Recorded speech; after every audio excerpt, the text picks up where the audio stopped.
पददर्शन ज्याला म्हणतो, त्यासाठी एका भाविकाला वेळ किती भेटतो माहिती आहे? अर्धा मिनिट. 0.15 सेकंड्स. ते असं टच 0.15 सेकंड्स. जस्ट टच गो, टच गो, टच गो. जो व्यक्ती, जो भाविक 3 ते 4 आठवडे चालत आलाय, तो परत 28 तास उभा राहतो फक्त 15 सेकंदासाठी. 15 सेकंद आहे, 0.15 म्हणजे सेकंद आहे. याच्यामध्ये आपण जर बघतो तेवढ्यासाठी. मग व्हीआयपी कोण झाला? तो भाविक झाला का दुसरं कोण झाला?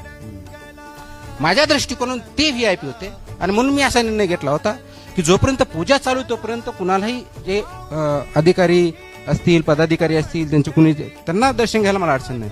पण ज्या मोमेंटला आपली दर्शन रांग चालू होईल त्यानंतर मी कुणालाही ते इंटरप्ट करणार नाही. कारण इंटरप्ट केली की 1 मिनिटासाठी इंटरप्ट केल्याचा परिणाम इकडं 15 ते 20 मिनिटासाठी होतो. बरोबर. आणि म्हणून ती जी रांग लागते, जो भाविक आहे त्याला मला हर्ट करायचं नाही. कारण मंदिर आणि विठ्ठल सर्वांसाठी सारखेच आहेत. मग ही डिस्क्रिमिनेशन का या अँगल मधून घेतला. त्याच्यामुळे व्हीआयपी दर्शन मी बंद नाही केलं. ऍक्च्युअली माझ्या दृष्टिकोनातून जो भाविक आहे त्याला ऍक्च्युअली दर्शन देण्यासाठी मी प्रयत्न केला.